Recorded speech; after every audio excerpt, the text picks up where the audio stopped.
Bismillahirrahmanirrahim. Assalamualaikum warahmatullahi wabarakatuh. Alhamdulillahirabbil alamin. Senang dan bahagia rasanya bisa kembali bertemu dengan kawan-kawan di sana. Mudah-mudahan seperti biasalah hendaknya ya, pada hari ini Anda dalam keadaan baik. Allah cucurkan rahmat serta keberkahan dalam bentuk rezeki dan kesehatan kepada Anda sekeluarga dimanapun saat ini Anda tengah berada dan apapun aktivitas Anda. Amin amin ya robbal alamin. Kawan-kawan yang saya muliakan, semua kata-kata yang pernah muncul dan ada di dunia asal muasalnya dari kata-kata Tuhan. Bahkan kata yang dikatakan oleh iblis dan setan sekalipun, dari kata-kata yang baik sampai kata-kata yang mengandung kekuatan black magic, begitu pula kata-kata putih maupun kata-kata hitam dalam bentuk mantra maupun doa yang sering dinisbatkan oleh manusia sebagai kata-kata yang haram untuk dikatakan, itu semua sesungguhnya berasal dari kata Tuhan. Berkata Tuhan itu terlebih dahulu, barulah makhluk bisa berkata. Maknanya semua kata-kata yang muncul dan ada pada makhluk di dunia sesungguhnya ditiru dari kata Tuhan. Berkatalah Tuhan terlebih dahulu, setelah itu barulah makhluk bisa meniru perkataan Tuhan itu.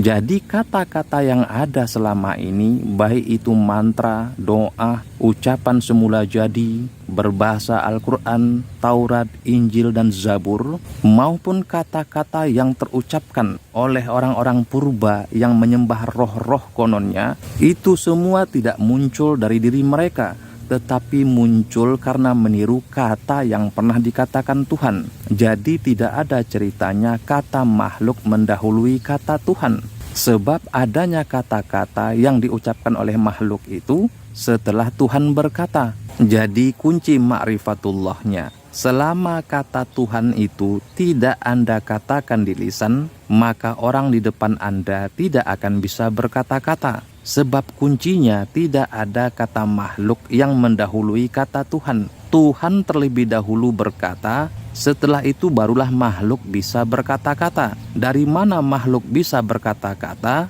Yaitu dari meniru apa yang dikatakan Tuhan. Jadi selama kata Tuhan itu tidak Anda ucapkan di lisan, maka makhluk di depan Anda tidak akan bisa berkata-kata alias terbungkam. Jadi inilah sesungguhnya kata pembungkam yang paling sadis, berbeda daripada kata, doa, mantra, ayat, ucapan yang digunakan oleh manusia untuk membungkam manusia lainnya, di mana kata-kata pembungkam tersebut yang sesungguhnya itu juga adalah kata-kata Tuhan harus diucapkan, dikatakan, ataupun dibaca. Padahal kaji ma'rifatullah semula jadinya, setiap Tuhan itu berkata, maka setelah itu pastilah makhluk akan berkata pula. Jadi jika seseorang mengatakan bacaan atau kata-kata pembungkam kepada orang yang diajaknya berbicara, maka ini songsang daripada aslinya, asal muasal manusia itu berkata-kata.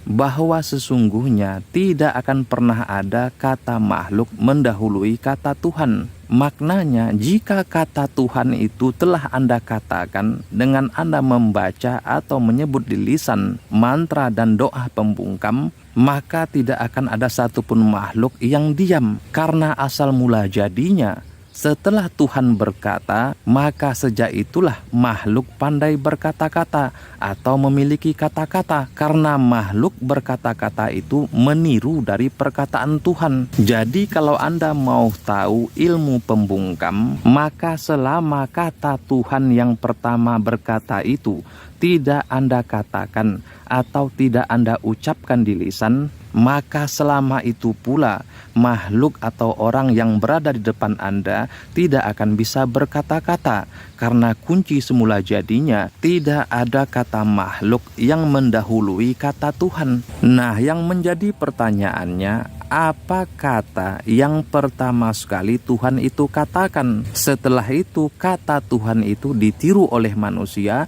lalu muncullah semua kata, semua bahasa, baik itu dari jin dan manusia, termasuk hewan dan tumbuh-tumbuhan, memiliki kata-kata dalam berbagai macam bahasa. Saya yakin Anda belum tahu Tetapi insya Allah saya tahu, diberitahu oleh seorang hakim dulunya sekitar tahun 2015. Selama dalam sidang, beliau tidak akan mengucapkan di lisan kata-kata Tuhan ini. Dan selama kata Tuhan itu tidak disebutkan di lisan, maka orang yang berada di depan hakim itu tidak akan bisa berkata-kata alias terbungkam. Sebab beliau tahu kaji semula jadinya, tidak ada kata makhluk yang mendahului kata Tuhan. Tuhanlah yang lebih dulu berkata, setelah itu barulah makhluk. Dan makhluk tidak akan bisa berkata-kata selain hanya meniru perkataan dari Tuhan. Jadi kalau kata Tuhan yang ditiru oleh makhluk itu tidak dikatakan di lisan, maka seluruh makhluk tidak akan bisa berkata-kata alias terbungkam. Sayangnya kata Tuhan yang pertama dikatakan Tuhan ini tidak bisa saya katakan dalam video ini. Penyebab utamanya adalah jika kata Tuhan itu saya ucapkan atau saya katakan kepada Anda, maka setelah itu kata Tuhan ini tidak akan lagi menjadi kata pembungkam.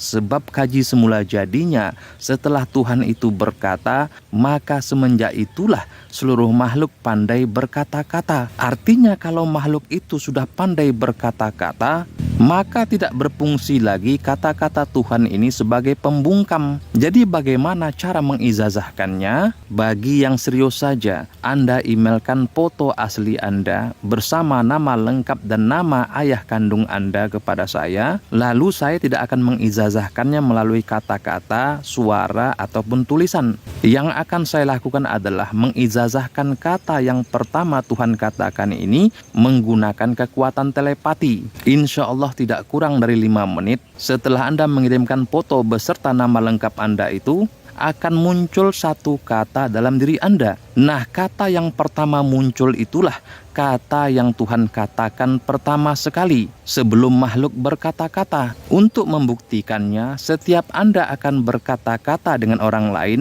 maka pasti kata-kata itulah yang selalu muncul dalam pikiran Anda. Dan jangan Anda katakan kata itu, sebab itu kata Tuhan. Selama kata Tuhan itu tidak Anda ucapkan, maka manusia di depan Anda tidak akan bisa berkata-kata. Karena kuncinya tidak ada kata makhluk yang mendahului kata Tuhan. Selain daripada itu, kelebihan ijazah menggunakan telepati ini, kata Tuhan yang telah Anda ketahui sendiri tidak bisa dicuri, diambil alih oleh orang lain. Jadi begitulah kurang lebihnya, mudah-mudahan bermanfaat. Wallahu alam bisawab. Minta ampun maaf jika tersilap kata, tersilap lidah. Assalamualaikum warahmatullahi wabarakatuh.